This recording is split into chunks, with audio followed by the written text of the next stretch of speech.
Mengapa Prabowo tetap bersikukuh ingin Gibran yang menjadi cawapresnya, tidak yang lain? Kira-kira kenapa ya? Menurut saya jawabannya cuma satu. Prabowo tidak ingin gagal lagi dan kalah. Mantap itu ya. Beliau ingin menang, Tidak mau gagal. menjadi presiden di tahun 2024. Nah, pertanyaannya, apakah dengan Gibran itu akan menang? Begitu. Nah, ini yang Pastilah. perlu dieksplorasi, Yakin ya? dielaborasi lebih lanjut lagi. Kenapa nggak memilih sosok Erick Thohir yang jelas secara elektabilitas bahkan di survei itu lebih tinggi angkanya ketika dipasangkan dengan Erick Thohir Prabowo ini. Berbeda ketika Prabowo dipasangkan dengan Gibran, angkanya malah di bawahnya. Ya, itu berdasarkan survei pas sebelum ini ya, sebelum penetapan sekarang. Nah, artinya saya melihat Prabowo berambisi ingin menang dalam Pilpres dan kayaknya dia meyakini bahwa Pasti dengan menang. bersanding dengan penerusnya Jokowi itu Prabowo akan menang di tahun 2024. Bahwa memang ini adalah faktor Jokowi efek, itu yang memang diharapkan oleh Prabowo bisa menggerus, ya, bisa meraup suara sebanyak-banyaknya dari pendukung fanatik Jokowi.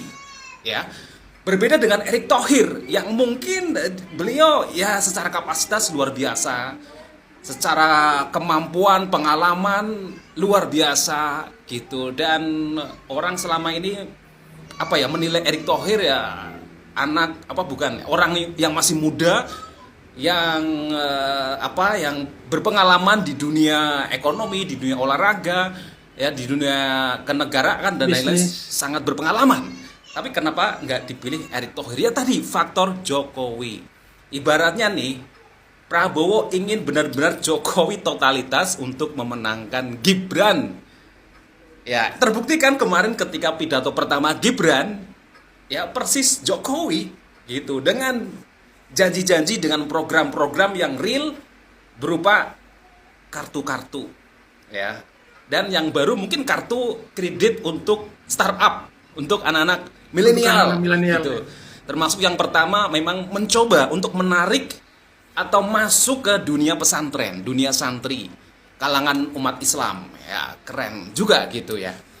Nah, jadi apa yang menyebabkan Prabowo harus memutuskan mau tidak mau ya harus Gibran, ya karena ingin menang, tidak ingin kalah lagi. Karena Jokowi sudah berpengalaman menang terus dari jadi wali kota, gubernur, Sampai presiden 2 periode. Jadi tidak ingin gagal. Maka mungkin elektabilitas Erick Thohir oke di saat ini, tapi nanti ke depan mungkin mentok, kalah dengan Ganjar Mahfud bisa jadi. Tapi kalau dengan Gibran masih banyak yang bisa dielaborasi, dieksplorasi dari kekuatan Gibran dan Jokowi di belakangnya. Karena menurut saya Jokowi itu partai di atas partai gitu loh. Dia sudah melewati yang Luar biasa, namanya lintas partai. sifatnya kepartean gitu. Partai di atas partai. Makanya Jokowi nggak nyaman menurut saya itu ketika masih di bawah bayang-bayang Megawati, bayang-bayang PDIP, yang notabene setiap capres, setiap pemimpin daerah adalah sebagai petugas partai. Nah, itu kata kuncinya. Kata kuncinya bahwa Jokowi itu lebih dari partai. Kenapa? Ya ini terbukti. Koalisi yang paling gemuk ya hanya di Prabowo, karena mengusung Gibran. Bayangkan kalau nggak salah 9 partai, bahkan dari partai Aceh kalau nggak salah ya. Nggak tahu 9 atau 7 ya, kemarin saya lupa. Tapi paling banyak, paling gemuk partai-partai koalisinya. Ini menandakan bahwa pengaruh Jokowi sangat luar biasa. Dan Prabowo ingin memanfaatkan itu supaya menang, karena Jokowi sudah pengalaman menang. Ya, itu saya kira analisisnya. Jadi memang kenapa Prabowo memaksakan diri untuk memilih Gibran, padahal tadi mungkin secara kapasitas, pengalaman kalah dengan para cawapres yang lain, yang itu digadang-gadang bisa bersanding dengan Prabowo kayak Erick Thohir, terus Ridwan Kamil, Hovifah itu kan yang muncul. Tapi tetap Gibran karena tadi banyak yang bisa dieksplorasi lebih lanjut, dielaborasi kekuatan pendukung fanatik Jokowi. Karena memang saya lihat secara psikologis pemilih di Indonesia itu masih percaya dengan figuritas. Jadi kecocokan dalam rasa, dalam hati bahwa Jokowi itu kita gitu loh. Jadi banyak pendukung-pendukung fanatik Jokowi yang seperti itu. Dan angka kepuasan terhadap kinerja Jokowi juga tinggi, di atas 70%. Dan ini merupakan pangsa politik yang luar biasa untuk tadi bisa dieksplor lebih lanjut dan bisa menaikkan elektabilitas.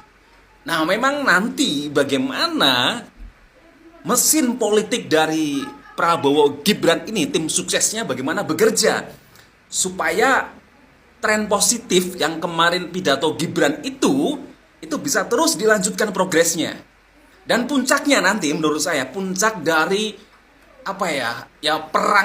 perang elektabilitas, perang pengaruh itu nanti di debat presiden. Nah, bagaimana Gibran ini menjelang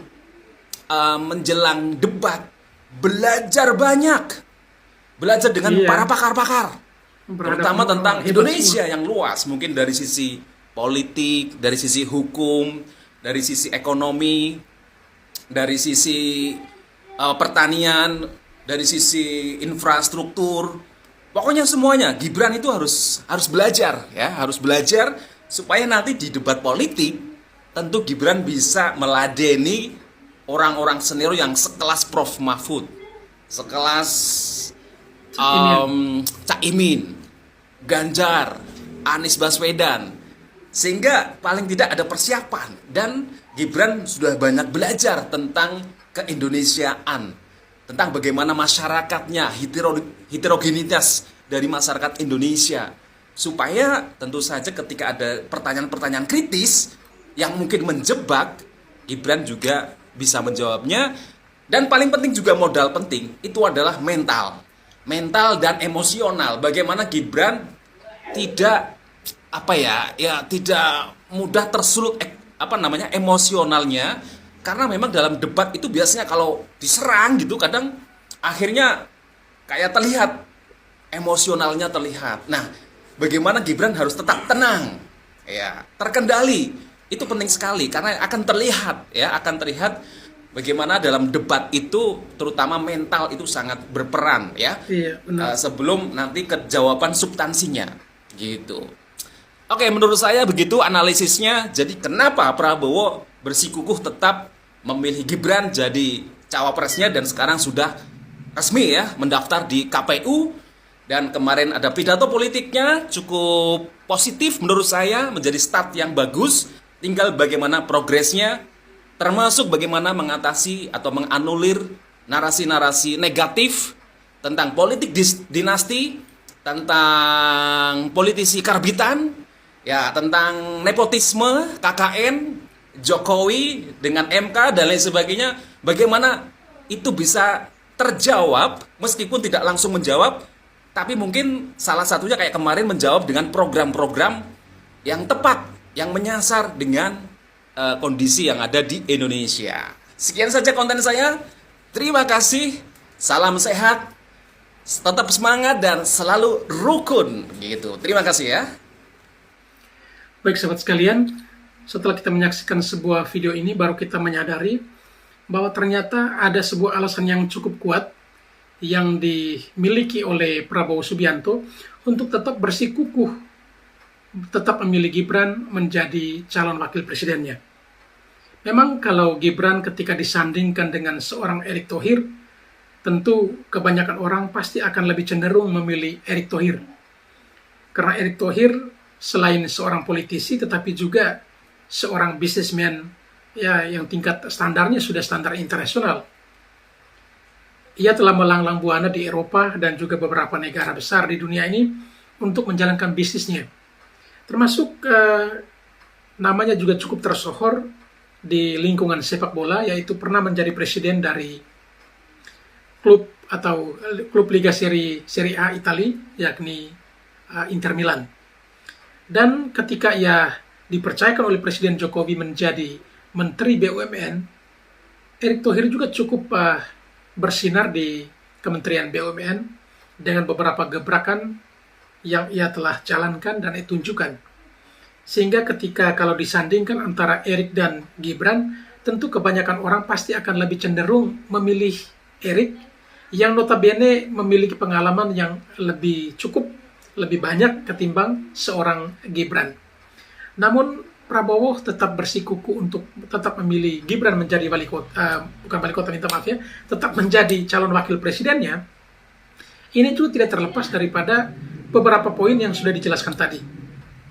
Tetapi poin yang paling urgen di sini adalah Jokowi efek, ya. Sekali lagi Jokowi efek yang menjadikan Gibran sepertinya mulus, ya, tanpa ada lawan yang cukup handal sebagai kompetitornya untuk menduduki kursi calon wakil presidennya untuk bisa bersanding dengan Prabowo Subianto. Dan hal ini tentu akan menuai banyak kontroversi di tengah masyarakat. Ada yang pro pasti akan sangat mendukung, tetapi tidak terlepas dari yang kontra. Tentunya pihak-pihak kontra akan menilai bahwa sesungguhnya Gibran ini hanya karena privilege bapaknya, bukan karena kemampuannya.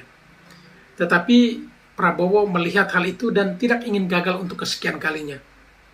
Ia boleh gagal 3 kali, tetapi akan sukses di kali keempat. Dan itu beliau optimis sekali sehingga lebih memilih Gibran ketimbang Erick Thohir. Sekalipun seperti yang kita ketahui bahwa antara Prabowo dan Jokowi adalah musuh bebuyutan selama 2 periode, ya, ketika Pilpres bermusuhan. Dan puji Tuhan ketika periode Jokowi yang kedua malah Prabowo bisa diambil menjadi bagian dari kabinetnya. Sehingga dengan melihat rekam jejak seorang Jokowi yang luar biasa, ia tidak pernah meragukan kemampuan anaknya. Sekalipun antara Jokowi dan Gibran memang sangat beda zaman dan juga tentunya pasti punya karakter dan gaya kepemimpinan berbeda. Tetapi Prabowo sangat yakin bahwa buah jatuh tidak jauh dari pohon. Tentunya kesuksesan, kebijaksanaan yang dialami atau yang pernah dijalankan oleh Jokowi, yang dimiliki oleh seorang Jokowi, tentu akan mengalir dalam diri putranya sendiri. Sehingga sekalipun Gibran masih minim urusan politik karena baru juga 2 tahunan menjadi wali kota Solo, tetapi ia mempercayakan Gibran untuk bisa mendampinginya. Karena satu hal adalah Jokowi efek, dan saya sangat yakin efek kedua atau hal kedua yang menjadi perhatian Prabowo untuk tetap bersikuku memilih Gibran menjadi calon wakil presidennya adalah dikarenakan Gibran itu seorang anak muda yang tentu memiliki modal yang luar biasa, bukan soal modal finansial tetapi modal karakternya sebagai orang muda yang akan banyak menggait suara orang-orang muda tersebut. Karena pada prinsipnya orang muda saat ini juga lebih memilih untuk bertanding di dunia politik ketimbang hanya menjadi penonton saja. Sesuai dengan salah satu putra dari Jokowi, yakni Kaisang, pada pidatonya saat pelantikannya, ia mengatakan apa? Bahwa ia ingin atau menginginkan anak-anak muda menjadi pihak yang aktif dalam berpolitik. Tidak hanya menjadi media yang diperalat atau bersifat pasif saja, tetapi harus bisa menjadi faktor aktif di dalam perpolitikan itu. Sehingga tidak hanya menjadi pemilih atau pendukung, tetapi harus bisa bermain di dalamnya. Sehingga ya anak-anak muda jangan hanya dicadangkan di bangku cadangan, tetapi harus bisa dipercayakan menjadi tim utama dalam pertandingan politik tersebut. Jokowi kacung Prabowo. Ini komen Anda ini jelas tidak paham bagaimana strategi high politik, ya. Malah kebalik, bro. Prabowo yang sekarang lagi ikut Pak Jokowi. Prabowo sekarang selalu menyuarakan akan melanjutkan program Jokowi. Selalu Prabowo selalu mengatakan bersama Jokowi. Ini saya kasih tahu lagi rahasia. Udah banyak kan beredar bahwasannya saya setuju dengan Bang Anies Mata dari Gelora mengatakan bahwasannya orang itu kan punya pilihan-pilihan, ya. Masalah pengkhianatan yang terjadi dalam politik itu sebenarnya tentang persoalan pilihan. Makanya kalau semua orang dibilang berkhianat, ya semuanya dibilang berkhianat, ya kan? Siapa yang nggak berkhianat dalam politik, ya? karena memilih jalan yang berbeda. Dan sekali lagi saya katakan, saya tidak tahu persis apa skema yang ada di belakang ini. Bisa saja analisanya adalah, bisa saja Pak Prabowo terperangkap PDIP main dua kaki, karena sampai hari ini Gibran tidak dikeluarkan KTA-nya dari PDIP. Bahkan Jokowi pun juga nggak dikeluarkan KTA-nya dari PDIP. Kalau seandainya PDIP mengatakan kecewa kepada Jokowi dan kemudian frontal mengatakan ya sudah, PDIP tidak mengakui lagi Jokowi sebagai anggota PDIP, terus mau diapain? Mau dimakzulkan? Mau dimakzulkan seperti apa? Karena rakyat masih menginginkan Jokowi, ya kan? Saya teringat dengan katanya Bang Burhanuddin ya, Mutadi, Jokowi ini punya daya tarik yang luar biasa. Jangan melawan dia. Walaupun dengan kondisi yang sekarang ini dianggap sebagai dinasti politik, politik dinasti, walaupun itu juga nggak ada politik dinasti itu, karena ini elected ya, dipilih. Kalau lu nggak suka Prabowo Gibran ya nggak usah pilih kayak saya ini loh. Saya sukanya Ganjar Mahfud. Saya diehard Ganjar Mahfud sampai hari ini. Walaupun apapun yang terjadi sekarang, saya tidak suka dengan buzzer-buzzer Ganjar yang selalu menyerang Jokowi. Tetapi secara personality, secara prinsip saya tetap mengusung Ganjar Mahfud. Sampai hari ini saya belum klik dengan Prabowo Gibran. Tetapi saya tidak ingin menyerang Jokowi, saya tidak ingin menyerang Gibran. Ya. Karena secara personality, pandangan saya, mereka, walaupun kalau Rocky Gerung bilang global security macam-macam, ya Pak Mahfud paham lah tentang global security. Dan saya yakin juga Ganjar paham lah tentang global security. Wong dia itu anggota DPR, kemudian gubernur 2 periode. Masa nggak paham tentang global security? Rocky Gerung kadang ngomongnya ngasal juga gitu loh. Kalau dia bilang Ganjar nggak ngerti global security, bukan Ganjar ya, Gibran kan pemain baru, wajar. Terus dia membandingkan Anies ada backupnya di sana, AHY dan sebagainya. Lah di Ganjar juga banyak backupnya, coy. Di belakang Ganjar ada mantan Panglima, jelas Mahfud paham betul. Tergantung bagaimana dia membangun kabinet, yang gitu.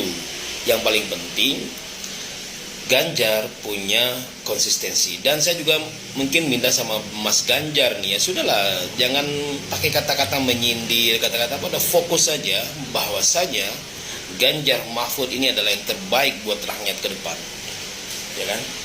Jangan lagi pakai bahasa-bahasa menyerang Jokowi, nyindir-nyindir Jokowi dan Gibran. Ini memperlihatkan andal kita lemah, panik, takut, ya kan?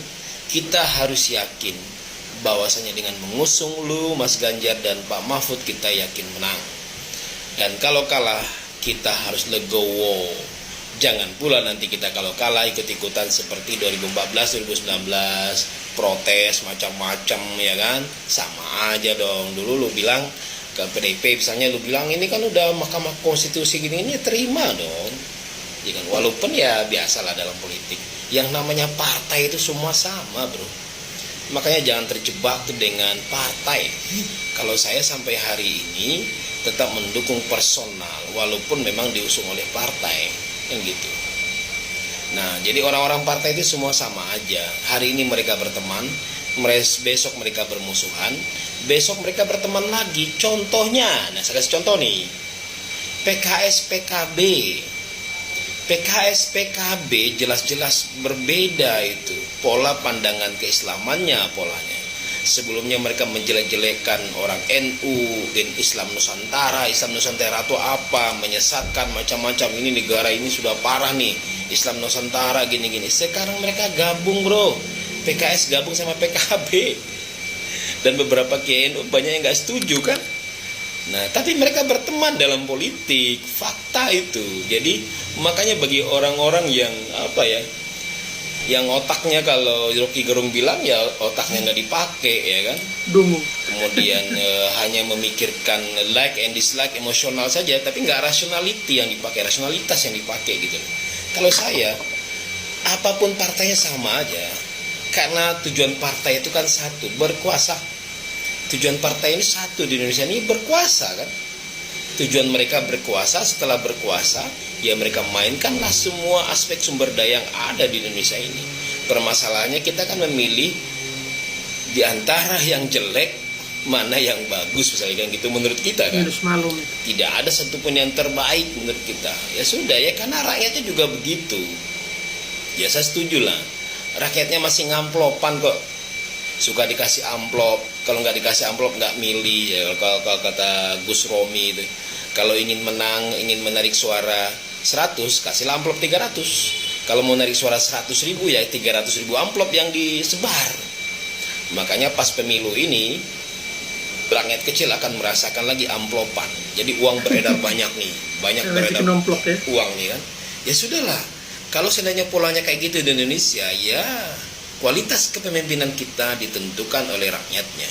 Kalau rakyatnya masih senang ngamplopan, emosional, tidak mengedepankan rasionalitas, masih berbasis agama, lu apa, lu kalau agama gue pilih ini, ada PKI, komunis, macam-macam, ya masih sekedar kayak gitu ya, masih kayak gitulah pola kepemimpinan yang ada di Indonesia.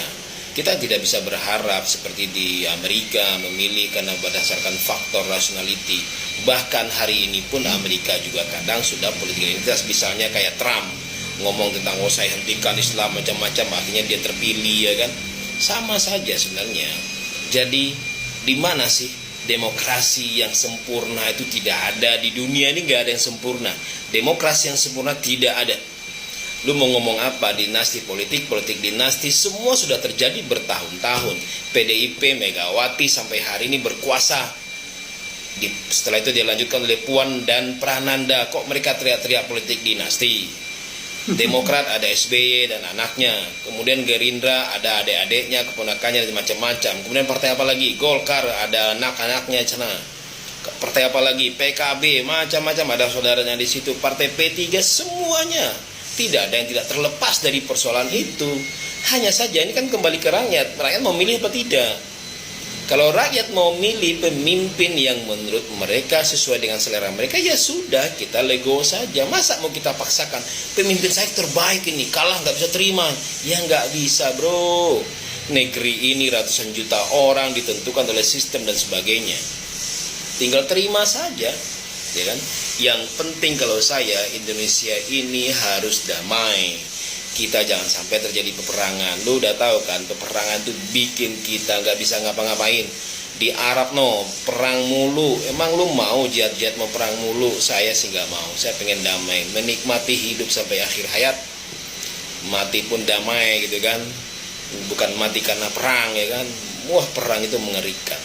Nah kalau lu posisi jihad, wah siap, macam-macam, itu nggak pakai otak, nggak bisa mikir ya kan. Nah jadi kalau saya begitu bro. Jadi Jokowi sampai hari ini tetap dengan PDIP oke, walaupun ada sedikit kecewa dan sebagainya. Tetapi sampai hari ini pun mereka belum menyuruh Gibran keluar ya. Walaupun hanya selentingan-selentingan, belum berani. Ya kalau belum berani frontal suruh Jokowi cabut KTA-nya PDIP. Nah itu, tapi kan tidak berani. Nggak begitu juga caranya kan. Ini kita bernegara, kita ingin Indonesia lebih aman ke depan. Jadi gitu ya bro, Jokowi bukan kacung. Jokowi tetap terbaik sampai hari ini. Saya tetap dukung Pak D sampai akhir periode. Tapi besok presidennya saya pengen Ganjar dan Mahfud. Salam Ganjaris. Baik sahabat sekalian, barusan kita menyaksikan sebuah video seorang pendukung Ganjar Mahfud yang secara terang-terangan mengatakan bahwa ya secara personal ia lebih mendukung Ganjar Mahfud karena memang itu pilihannya. Tetapi ketika ia menjadi pendukung Ganjar Mahfud, tidak serta-merta ia membenci Presiden Jokowi. Karena menurutnya Jokowi tetap yang terbaik. Hanya karena memang kalau maju untuk kali berikutnya ini Jokowi tidak bisa lagi karena memang sudah 2 periode. Tetapi sekali lagi ia katakan bahwa Jokowi itu bukan kacung ya. Dan juga justru Prabowo ingin melanjutkan program Jokowi. Tetapi ia lebih memilih Ganjar. Nah ini yang luar biasanya. Sekalipun Prabowo saat ini mendapat dukungan dari Presiden Jokowi, tetapi ia tetap pada pilihannya, yaitu mendukung Ganjar Pranowo dan Mahfud MD.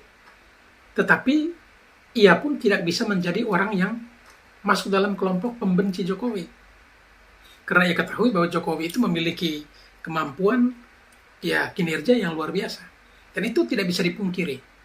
Dan satu hal yang luar biasa di sini adalah memang banyak sekali orang yang berpikir bahwa kenapa Jokowi lebih memilih orang atau partai yang dulunya pernah membencinya, yang pernah mencaci makinya. Tetapi kita juga perlu mengetahui bahwa yang namanya politik itu tidak ada musuh yang abadi. Di dalam politik, musuh hari ini tetapi bisa besok itu menjadi kawan. Hari ini menjadi musuh, besok bisa menjadi teman lagi. Dan itu yang dikatakan bahwa tidak ada musuh yang abadi di dalam politik. Sehingga ketika Jokowi dan Prabowo bisa bersatu, harusnya juga kalau memang itu dipersoalkan, kita juga perlu melihat bagaimana PKB dan juga PKS saat ini bersatu mendukung Anies dan Cak Imin. Padahalnya seringkali kita ketahui bahwa antara PKS dan PKB ini kalau dipaksakan untuk bersatu itu sulit. Itu ibarat minyak dan air yang boleh berada dalam satu wadah tapi tidak akan bisa menyatu. Dan hal yang terjadi justru mereka sama-sama mendukung Anies dan juga Cak Imin. Dan juga beberapa contoh lainnya yang seperti diungkapkan tadi. Sehingga menurut saya, hemat saya, ya masing-masing biarkanlah dengan pendiriannya, pilihannya, dan tanpa adanya untuk melakukan kampanye hitam atau juga melakukan provokasi dan lain sebagainya. Karena pada prinsipnya mau dinasti politik kah, musuh menjadi lawan kah, atau menjadi pengkhianat partai dan lain sebagainya, toh pada akhirnya juga yang akan menentukan siapa yang menjadi presiden dan wakil presiden itu adalah rakyat itu sendiri. Sehingga apapun caranya tetap akan kembali kepada rakyat. Dan itu yang perlu menjadi perhatian, sehingga kita tidak mudah untuk terjebak dalam satu situasi yang seolah-olah bahwa politik Jokowi saat ini itu salah semua, ataupun Prabowo juga salah, atau juga misal Ganjar Mahfud juga salah, ataupun Anies dan juga Cak Imin juga salah. Tetapi kita harus perlu jeli bahwa mereka saat ini bermusuhan, tetapi suatu saat akan bisa menjadi sahabat sejati, sahabat yang baik lagi. Sehingga kita sebagai rakyat jangan mudah terkecoh dalam situasi seperti ini. Fokuskanlah pikiran Anda, tetapkan pilihan dari sekarang, hingga saatnya tanggal 14 Februari lah waktu yang tepat untuk mengungkapkan pilihan Anda hanya di dalam kotak, di dalam bilik suara. Disitulah Anda menentukan nasib bangsa Indonesia untuk 5 tahun ke depan.